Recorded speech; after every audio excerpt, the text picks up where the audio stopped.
Какво става, хора, как сте? Надявам се сте окей. Днес ще поговорим за Product Researching, в общи линии системата, която аз използвам. Не сме се виждали 2 месеца, това е доста очаквано клипче, доста хора ми писаха, брат, как търсиш продукти, как подбираш кои продукти да тестваш, какво да правиш точно. И в общи линии днес ще ви покажа долу-горе система, която ползвам от доста време вече и система, която всъщност никой не показва, а реално не е нищо сложно. И е система, която различава хората, които знаят какво правят, от хората, които не знаят какво правят.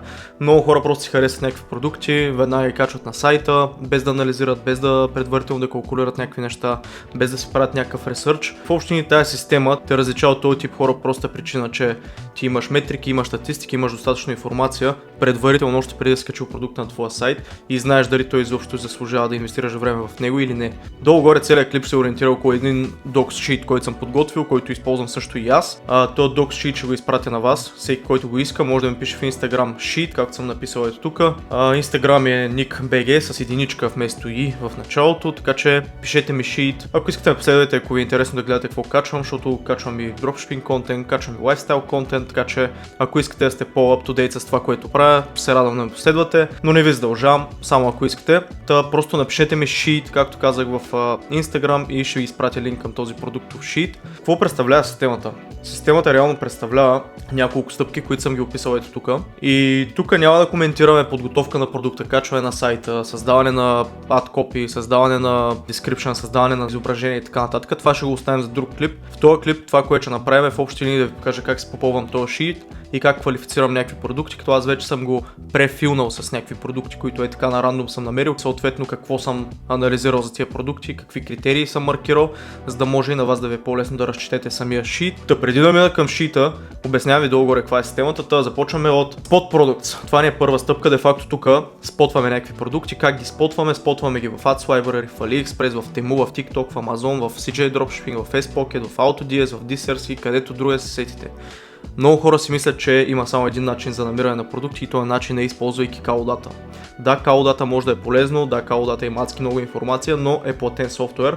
В общи линии от тук единствените платени софтуери са, аз не съм ги написал, но ползвам от време на време Dropispy, много стар Ads Library Tool, който всъщност ти скролва и с рекламите във Facebook. Това прави Dropispy. Дали ще използвате AdSpy, дали ще използвате Dropispy, дали ще използвате PP Ads, долу-горе всичко е едно и също. Важен е не самия софтуер, а начина, по който търсите продукти. Тук търсим продукти, след което като си харесаме някакви продукти, добавяме тези продукти в Product Research Sheet, след това попълваме всички критерии и метрики за съответния продукт, който сме добавили в Product Research Sheet и след като съберем 30 до 50 продукта, следва да квалифицираме кои продукти стават за тестване и кои не на база метриките, които сме префилнали за тия продукти.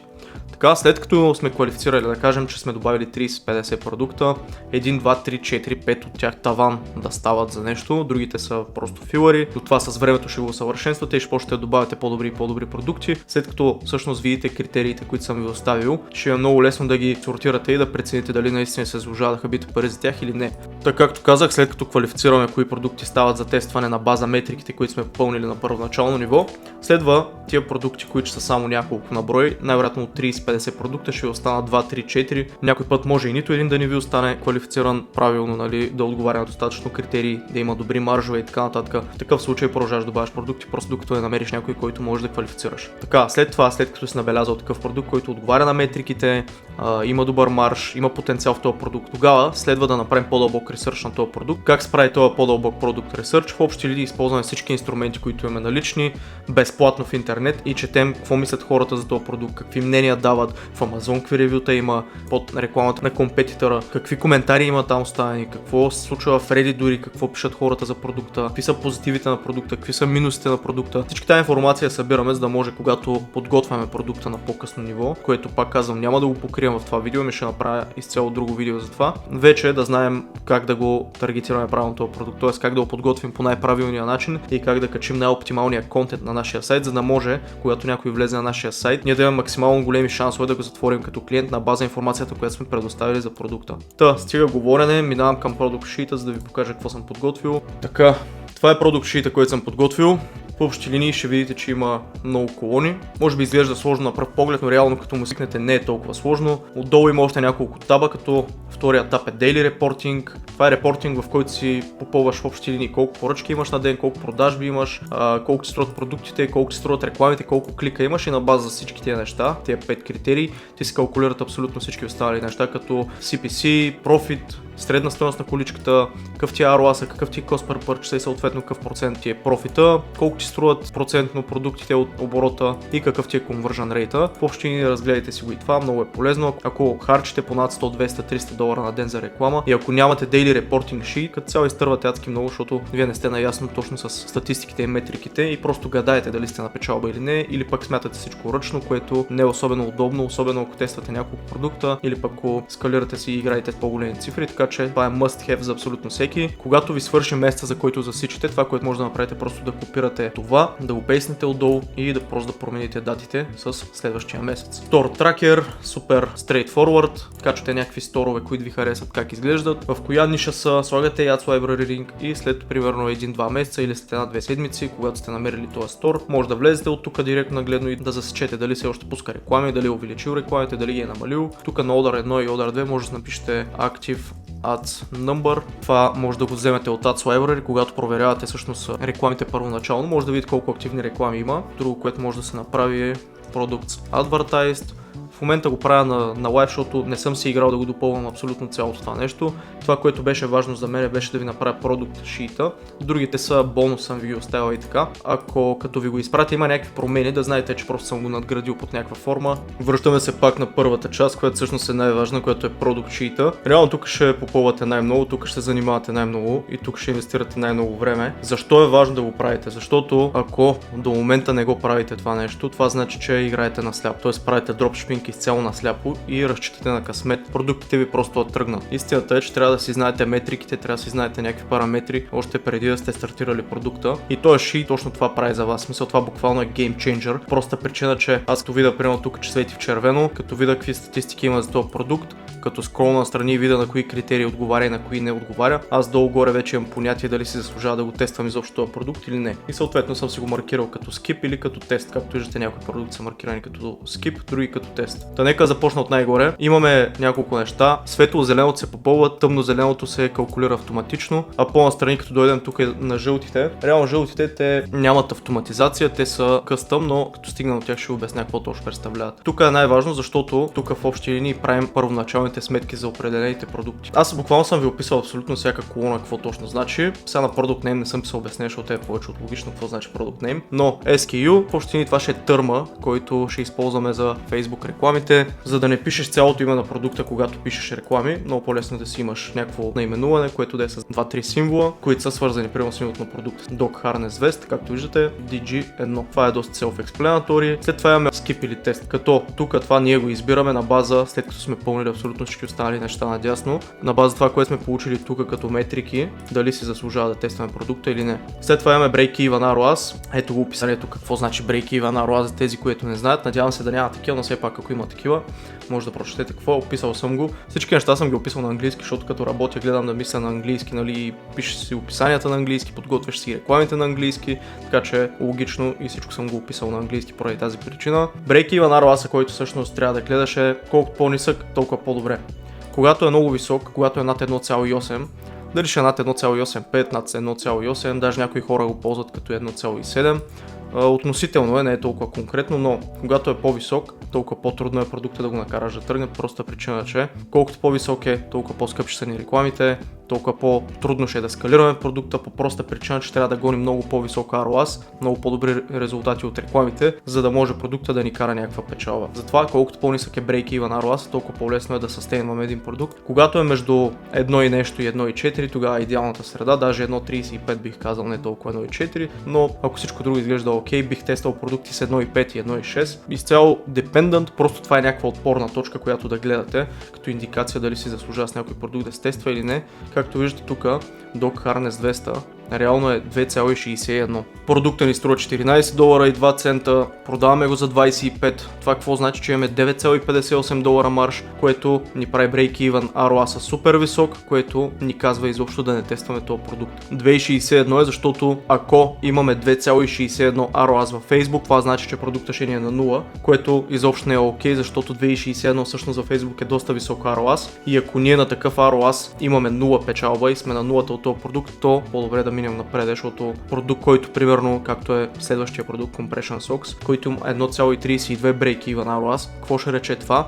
Че ако дадем $100 на Facebook за реклама и направим оборот $132, то ние ще сме на нулата, което е супер лесно постижимо. Проста причина, че с $100 да поженеш 1,32 ROAS не е толкова трудно, докато с $100 да поженеш $261, защото толкова е множителя, 261 ни е break-even, с $100 да поженеш $261 оборот и да си на загуба, това е много трудно. Значи за да си на печалба трябва да имаш примерно 3 ROAS и ти ще на много малка печалба, а да изкараш 3 ROAS консистентно е много по-трудно, отколкото да изкараш в случая 1,5 или 1,6 ROAS консистентно. Та от така гледна точка, break-even ROAS, това е най-важна метрика, която трябва да гледате, и ако в случая както тук 2,61, то това е продукт, който изобщо не се заслужава да бъде тестван, поне според мен. Това е мое мнение, пак казвам, всичко тук, което съм подготвил на база моята практика 8 годишна, на база начина, по който аз си движа day-to-day operations, в общи линии. Ако искате го правите по този начин, нали, естествено, че не ви задължавам, просто ви показвам как го правя аз. 2,61 ROAS не е sustainable, съответно този продукт го маркираме като skip, именно поради тази причина. След като ви обясних какво е break-even ROAS и защо той не е най-важната метрика, това ни е net маржа или break-even cost per purchase.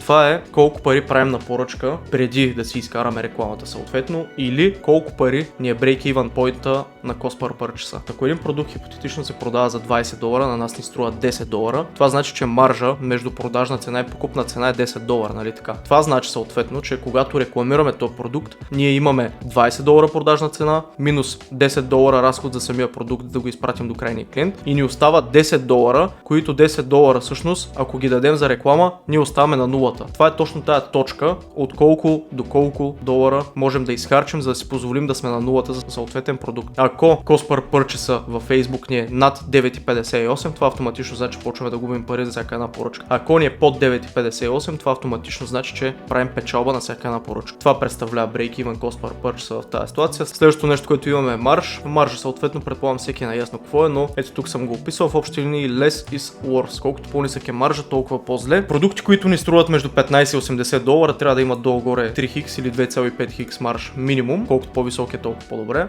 Продукти, които са под $15, трябва да имат $30. Тоест тук не гледаме множител, тук гледаме поне $30 разлика да има покупна и продажна цена. Продукти, които са над $80 и $100, вече може да се квалифицират долу-горе като high ticket, съответно тези правила, които съм описал тук горе, не важат толкова за тях и там вече има малко по-индивидуално, там може и по-нисък да е маржа и въпреки това продукта да е на плюс от цялата работа. Тоест на продукт, който струва $100, ако го продаваш за 200, пак може да имаш печалба, проста причина, че cost per purchase може да ти е $60-70 и това значи, че остават между $40-30 печалба. След това какво имаме? След това имаме selling price или средна стойност на количката. Защо е или едното или другото? Защото някои продукти се продават повече по 2, по 3 броя, което значи, че selling price не е адекватен, защото когато клиента закупи 2 бройки, това автоматично дига цената на средната стойност на количката и ако на 10 човека, 5 човека си купуват по 2 или по 3 бройки от съответния продукт, това значи, че средната стойност на количката е много по-висока и ще се разминава много с selling price. Когато продукта е единична бройка и никой няма да си купи повече бройки, смятаме само selling price. Когато продуктът е такъв, който потенциално може да бъде закупен няколко пъти и хората биха имали нужда от него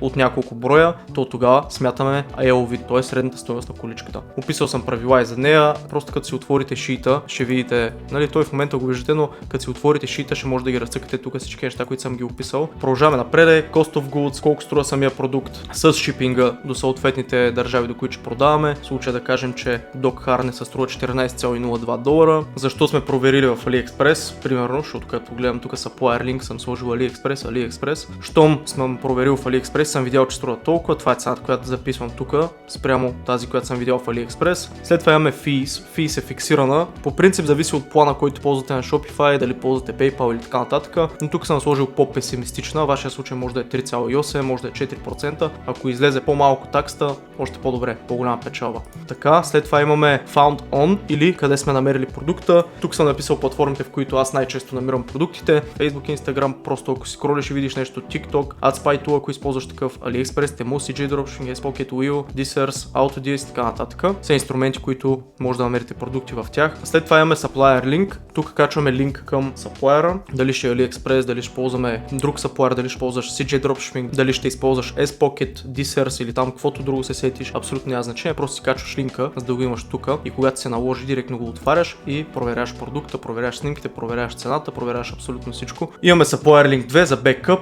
Може първия Supplier да не шипва до някаква определена държава, примерно имаш поръчка от Индонезия, примерно, и първия Supplier да не шипва до там, или ако шипва до там да е много висока цената, затова винаги слагаш по още един бекъп Supplier, който потенциално да може да покрие, ако този първия е out of stock или не може да шипне, или пък цената е много висока до някаква дестинация, до която имаш поръчка, отваряш втория и сравняваш там какво става. Имаш Order Links, тук обикновено слагам линк, ако съм намерил продукта в Temu, тук ще сложа линка в Temu, както виждате на ето този продукт, сложил съм Temu линка. Където намерите продукта в общини, този линк е хубаво да сложите тук, за да може винаги да се връщате към първоизточника на място, от което сте намерили продукта. Някакви други линкове тук също може да сложите, ако намерите Amazon листинг или нещо много важно, тук може да си го запишете. Отстрани почваме с жълтите полета вече. Тук имаме notes, бележки за съответните продукти. Като се върнем на Doc Harness, ето може да видите какво съм написал. Competitor is using free plus shipping модел, за да продава този продукт. В общини, това съм написал, защото съм разгледал сайта и знам, че те използват модела на безплатен продукт плюс скъпа доставка, т.е. те го продават по този начин този продукт. В момента сайта вече не е активен, явно не ме сработил, но когато съм го добавил, може би преди 2-3 месеца съм го добавил, са работили на този принцип хората. Какво значи това? Това значи, че продукта е листнат за $0 в техния сайт, но като някой добави в количка и отиде на чекаута, вижда, че има шипинг примерно от $20 или $25, който покрива разхода за продукта. Та да, продават на free plus shipping, но това не е толкова важно. След това имаме Competitor Ads. Какво значи Competitor Ads? Тук слагам Ads Library линка, т.е. тук, когато съм намерил продукта, когато съм намерил компетитор на този продукт в Ads Library, тук добавям линк директно към самите реклами на този компетитор. В случая, както видяхме, спряли са си сайта, съответно нямат реклами, но като махна и тук отгоре дясно Active Ads, където пише, най-вероятно ще ми излязат старите им реклами. И ето може да видите колко реклами са пускали и аз затова съм ги добавил преди. Намерил съм линка към тяхната страница, това е само техните реклами и просто съм копирал този линк и съм си го поставил тук, за да може, когато добавя много продукти, директно, когато стигна до валидацията на този продукт, проверявам дали той е окей да бъде тестван или не, аз да мога да видя техните реклами, да видя какво пускат, какво не пускат и просто да им повече информация. Тук слагаме линк към конкуренцията, техния сайт. Ако целият сайт е ориентиран към само един продукт, може да оставим линк към самия сайт, а не към продуктовата страница. Съответно, ако имат много продукти, тук слагаме директно линк към точния продукт, който те рекламират, който ние сме набелязали. И тук в общини почват критериите. Тук вижда вече Active Ads in Facebook, съм го маркирал, т.е. не съм сложил тикче, което значи явно вече съм забелязал, че са били спрени рекламите при добавянето на този продукт. Това е първия критерий, нали? Тук вече почваме с критериите, които ще ни квалифицират продукта, дали си заслужава да го тестваме или не. Наколкото повече критерии отговаря един продукт, толкова по-добре. Та за самия Doc Harness виждаме какво съм отбелязал. Имаме описание на всеки един от критериите, както в началото на първите колони видяхме, че има описание и тук на всички критерии съм сложил описания. Прочетете си ги като отворите шита. Ако някой от тия неща не ви дава достатъчно информация, самото заглавие на самата колона, прочетете описанието и ще разберете какво точно значи. Та за Doc Harness, какво съм маркирал? Маркирал съм, че Competitor has traffic. Това значи сайта, докато съм го проверявал преди, е имал трафик. Как съм го проверил? Проверил съм го с SimilarWeb Extension, който показва за последните 3 месеца какъв трафик има съответния домен, който сме отворили в момента. В момента съм отворил docs.google.com и ето тук горе виждате какво пише docs.google.com. Има 5,7 милиарда посещения през февруари, 6,5 милиарда посещения през март и 6,4 милиарда посещения през април. Също нещо съм го направил и за сайта, който съм добавил тук и по този начин съм видял, че има трафик. Какво значи има трафик? Има над 2-3 хиляди сесии за месеца. Това значи да има трафик. Ако има 200-300, това реално са 5-10 сесии на ден, което не е нещо вау, не е някаква индикация, че продуктът е супер. Ако има 100 сесии на ден, което значи 3000 за месец, това значи, че макар че 100 сесии също не са много реално погледно, това са 100 линк клика, но въпреки това, нали, е някаква индикация, че се пускат някакви реклами, че се прави нещо към този сайт. Това значи Competitor has traffic. След това е Problem Solving Product, в случая този продукт. Какъв проблем солва? Това е каишка за куче. Ясно е какъв проблем солва. Easy to explain. Лесно обясним ли е продукта? Това какво трябва да значи? Това значи да е лесно обясним както в реклама, така и на самия сайт. Лесно ли ще ни е да го представим и да го обясним на хората какво точно прави. Да, в случая каишката няма много нужда от от обяснение, дори и снимка да пуснеш на реклама и да се вижда кучето на каишка, автоматично хората ще знаят какво точно значи това. Има ли quantity potential? Има ли потенциал хората да купуват повече от една бройка? Според мен има потенциал да се купуват повече от една каишки, много хора имат по 2, по 3 кучета, дори да нямат по 2, по 3, дори да имат едно, някои хора ще решат да се презастраховат, да си купят 2-3 каишки. Това, което е хубавото на тази каишка е, че всъщност може да си напишеш името на кучето. Това е по-различно от всяка обикновена друга каишка. Предвид тази кастомизация, много хора може да си купят по 2 по 3 бройки, просто за да се презастраховат или пък да си вземат различен цвят от каишката или нещо от този тип. Аз казвам каишка за куче, но то реално не е каишка, то по-скоро би било удачно да кажа нагръдник, мисля, че. Сега ще ви покажа какво представлява продукта. Това представлява. Реално се слага ето в тази част, в която тук са сложили метъра. Нали, това представлява, не се слага горе на шията, ами е на нагръдник по-скоро. Аз му казах каишка, но реално не съм прав, нагръдник по-скоро, но както и да няма значение. Quantity Potential казахме, че има според мен. Upsell Potential също съм маркирал, че има. Защо? Защото когато продаваш някакви аксесуари за куче или някакви неща за куче, винаги можеш да добавиш още нещо за куче или за някакъв друг домашен любимец. Проста причина, че хората, които имат куче, обикновено много обичат кучето си и са готови да купят и още интересни неща за тия кучета, така че е много лесно да намериш още някой продукт, който можеш да добавиш и хората евентуално на 5 човека един да си купи файда, смисъл free money е буквално, така че има upsell потенциал със сигурност тук. Ето ви описанието, продукти за бъндъл в общи линии. След това имаме High Perceived Value. Това какво значи, казано по най-елементарния начин? Продукта струва ли си цената, която ще му сложим? Тоест, ако това нагръдник му сложим цена $100, той струва ли си? Купувача би ли дал наистина $100 за такъв тип продукт или $100 изглежда малко прекалено? Нали знаете, прямо когато отидете в някой магазин и видите някой продукт и първоначално ви хареса, но видите цената и скажете, мале, това струва супер скъпо, пък реално не би трябвало да струва толкова скъпо, защото самия продукт няма толкова материал в него или не изглежда супер скъпо или нещо такова. Тоест, това е стойността на самия продукт. Стойността може да е също така и какъв проблем решава, дали проблема, който ще реши е скъп. В общи линии High Perceived Value е точно това. Дали продукта си заслужава цената или му е прекалено висок. В нашия случай имаме нагръдник за куче, който ни позволява да сложим името на кучето написано с текст, така че смятам, че това е продукт, който си струва стойността, защото е къстамайзнат продукт. Това автоматично го прави и следващата точка е емоционален продукт. Wow Factor или Emotional Sale ни е следващия критерий. Мисля, че достатъчно добре говори само по себе си заглавието. Wow Factor или Emotional Sale. Като видиш продукта, ще си кажеш ли вау, много як продукт, или ще си някакъв такъв, нищо специално. В този случай имаш wow продукт, проста причина, както казах, че можеш да напишеш името на кучето си и да го сложиш върху самия нагръдник. Така че затова тук съм маркирал, че този продукт има wow фактор. Успоредно с това и Emotional Sale дори също се пасва, не е само едното от двете, ами и двете се тикват. Проста причина, че когато става въпрос за кучета, както казах, хората са супер емоционални, обичат си кучетата и също емоционалната гледна точка може да бутне продажба към този продукт. Not available in stores, това значи продукта не е наличен в локалните магазини. Тук това не съм го маркирал, проста причина, че всъщност нагръдник или каишка или каквото и да било от този тип продукти може да си купиш във всеки зоомагазин, който е до вас. Така че затова не съм го маркирал. Ако го нямаше абсолютно никъде, щях да го маркирам това, защото ако го няма, това е добра индикация, че продукта се намира още по-трудно, което значи, че ако продукта се намира трудно и ние го предлагаме, ние имаме advantage. Така, след това имаме маржа над 2,5 или над 3 хиксле. Това защо съм го написал, защото обясних малко по-рано какво е марж. Това не съм го маркирал, защо? Защото както виждаме, маржа ни е 1,78, което какво значи 1,78? Значи, че като разделим selling price на кога, получаваме 1,78 или $9,58. То отидем тук на марж, не покриваме параметъра за 2,5 или 3 хикс, затова не го маркираме като критерия изпълнен. Следващия ни критерий е Serves Human Needs. Какво значи това? Това значи върши ли някаква работа и каква точно работа. В случая съм го маркирал, сложил съм отметка. Всъщност чакайте да ви покажа какви неща има продукта.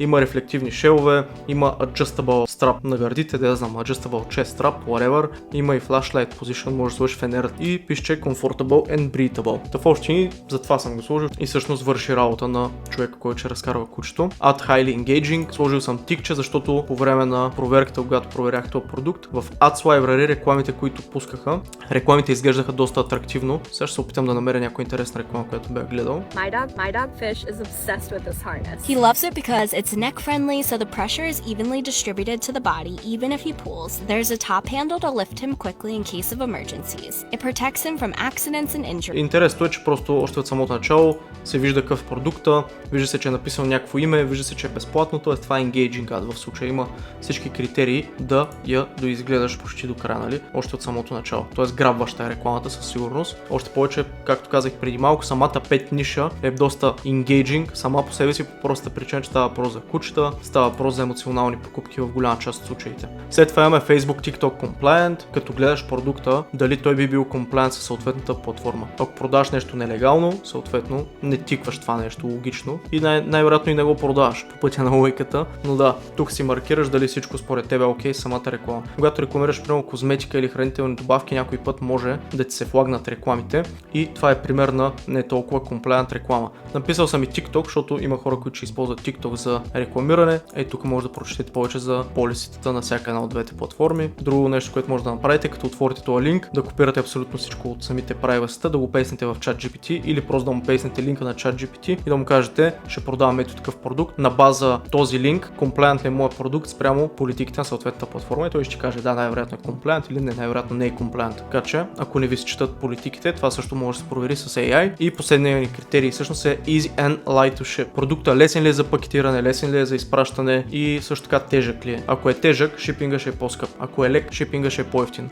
Ако се пакетира лесно, supplier ще си е сложил по-малка надценка на продукта. Ако се пакетира трудно или пък има някакви агли и ще иска специална кутия, това го прави по-скъп. Така че тук също го тикваме това, защото самия продукт, за който ние говорим в момента всъщност, Dog Harness или нагръдника или както искате му викайте, е направен долу-горе от нещо като донапред, нещо такова, дори да го смачкаш и го сложиш в една турбичка, реално той ще пристигне и няма да бъде демиджнат най-вероятно, така че затова сме го тикнали това нещо. Това мисля да е клипчето за днеска, стана доста по-дълго отколкото трябваше да е и в следващото клипче просто ще ви го покажа това нагледно как го правя и ще гледам да добавим 10 на 15 продукта, за да може да видите нагледно как го правя, как ги намирам тия продукти, откъде ги намирам. Нали, аз ви казах как стоят нещата, но ще ви го покажа и на практика как се случват нещата. В общи линии, ако искате наистина да сте успешни в дропшипинга и искате това да е нещо, което се занимавате дългосрочно, трябва винаги да гледате как да си оптимизирате процесите на работа, а това всъщност продукт ресърчинга е най-важното нещо в целия процес. Тоест, ако нямате конкретна система, която да използвате за да намирате нови продукти и да тествате нови продукти по най-бързия начин и губите много време в това, то шанса ви да сте успешни драстично намаля. Да, пак може да намерите някой продукт, но цялата организация, цялото това нещо, което ще правите и всичката хаотичност, която ще имате, всъщност повече ще ви навреди, отколкото ви помага. Научете се да бъдете прибрани, подредени, да имате някакви конкретни процеси, които да следвате, защото когато се научите на такъв тип дисциплина, всичко ще ви се случва много по-лесно, много по-бързо, което е ключово. Защото колко по-бързо правиш абсолютно всичко, колко по-бързо тестваш нови продукти, колко по-бързо сменяш към следващия продукт, след като си изтествал неуспешен продукт, толкова по-бързо ще дойде и този продукт, който потенциално ще промени живота. Така че постарайте се, правете всичко, мислете как да автоматизирате някакви неща, мислете как да си оптимизирате процесите. Като цяло с помощта на AI също може да свършите адски много работа. Това е нещо много важно, което днес ви показах, с което всъщност ще автоматизирате намирането на продукти. Защото ставате като една машина, която по определени параметри вече знае какво точно да търси, какво точно да не търси и дали изобщо си заслужава да инвестираш време и средства в някакъв продукт, който ако примерно на база критериите, които съм ви дал, не става за нищо, защо да харчиш пари за този продукт, който има break-even на ROAS 2.61 и който има само 9-10 долара на печалата. Най-вероятно и затова са го спряли хората, защото реално дългосрочно не е sustainable. Да, в началото може да поженеш някакъв успех, но истината е, че когато тръгнеш да скалираш рекламите за определен продукт, да кажем, че е тръгнал в началото и си направил някакви поръчки, имаш някаква минимална печалба. В момента, в който тръгнеш от 200 долара да скалираш до 500, 1000, 2000 долара на ден, тогава ROAS ти драстично пада, защото Facebook почва вече да излиза от тази перфектна аудитория, която е хванал първоначално и почва да достига до една идея по-чужда аудитория. И тогава съвсем нормално е ROAS ти да дропне. И ако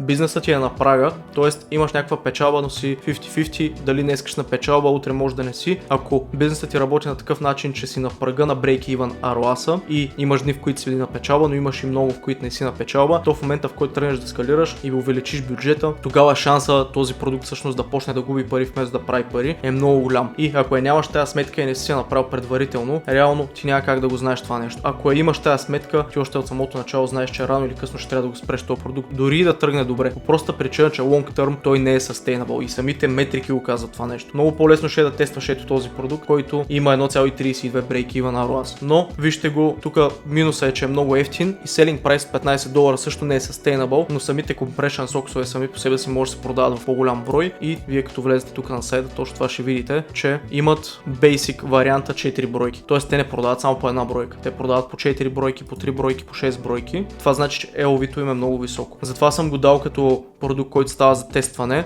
защото реално selling price му е 15, но LV-то тук е 48-50 долара, евро даже, не долара всъщност, което значи, че selling price му е 55 и ако един чифт струва 2,70, 5 чифта по 3 долара да ги сложим, това с 15 $, нали така? И като сложа 15, сега ще ми се дигне break-even ROAS, но пак е в поносима секция. В смисъл 1.48, да, свети в жълто, но окей е за тестване. В ниско жълто е. На жълтото ще ни свети от 1.4 до 1.8, което значи 1.48 е по-скоро почти до зеленото, така че пак си заслужават тестването. На фона на Dog Harness, като сравниш метриките, тук на поръчка имаш $37 при чорапите, при Compression Socks, което значи, че ако направиш една поръчка за $55, продукта струва само 15 и съответно на тебе ти остават $37, които да караш за реклами и да направиш някаква печалба. Тоест, щом продукта струва 15, а ние продаваме за 55, пак казвам 55, защото 4 чифта, даже аз написах тук цена за 5 чифта всъщност, 270, ако сложа 4 чифта, това ни прави не 15, ами да сложим $12, да ги закръглям. Беше 270 и нещо, но айде ще ги сложим по 3, 3 по 4 и даже продукта ни слиза тук в зелена графа,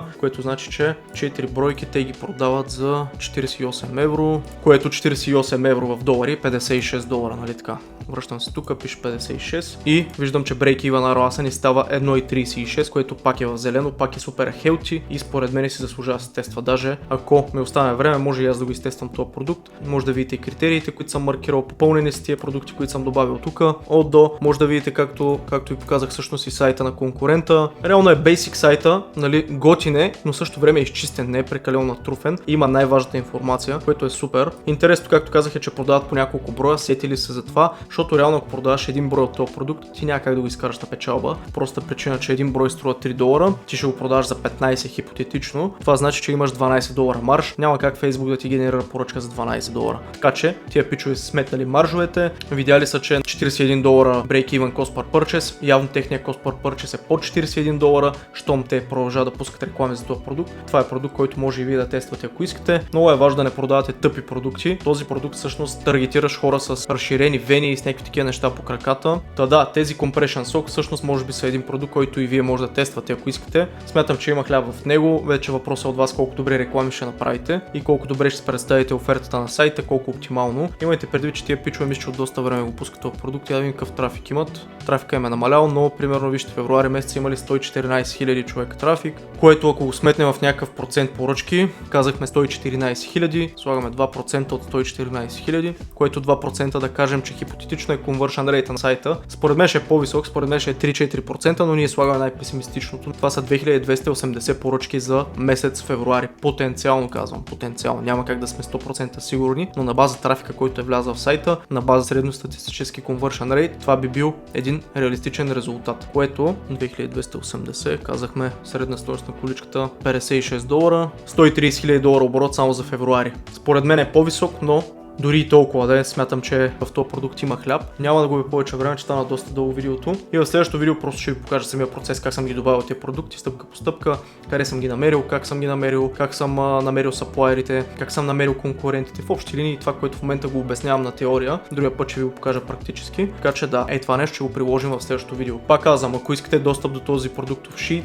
напишете ми в Instagram sheet. Ако искате да ме последвате, ще се радвам да ме последвате. Качвам някакви интересни неща. От време на време правя Q&A, отговарям на всякакви неща там. Доста хора се научиха да ме търсят там. Винаги отговарям. В смисъл няма как да ви пропусна. Не съм някакъв супер феймас, супер вайрал или нещо от този тип, така че шанса да ви пропусна долу клони към нулата. Също така може да ми разгледате и TikTok-а, ако искате и там да видите някакви размишления, някакви видеа, които съм записал. В общини за момента не съм толкова активен в социалните мрежи, но това ще се промени. Януари, февруари бях доста по-активен и към края на миналата година бях доста по-активен, но нещо загубих мотивация, но смятам това нещо го подновя сега. Както виждате и видео не съм качвал може би над 2 месеца. Ако не се бъркам, края на февруари бях пуснал последното видео, така че от тук нататък ще позасилим малко нещата, ще почна да качвам по-често, ще почна да ви давам още повече стойност, така че продължаваме напред. Лайквайте, шервайте, пишете коментари, питайте въпроси. Когато питате, давате ми някакво поле за размисъл, което поле за размисъл аз после мога да го прехвърля в някакво видео. Когато много хора ми зададат един и същ въпрос, това е стимул за мен да го адресирам в някои от следващите видеа, така че ще се радвам на обратна връзка от вас. Градивни критики, коментари, въпроси, абсолютно всичко, не се притеснявайте да пишете. Било то тук, било то в Instagram, било то в TikTok, всяка обратна връзка е добре дошла. Благодаря, че изгледахте това видео и до следващия път.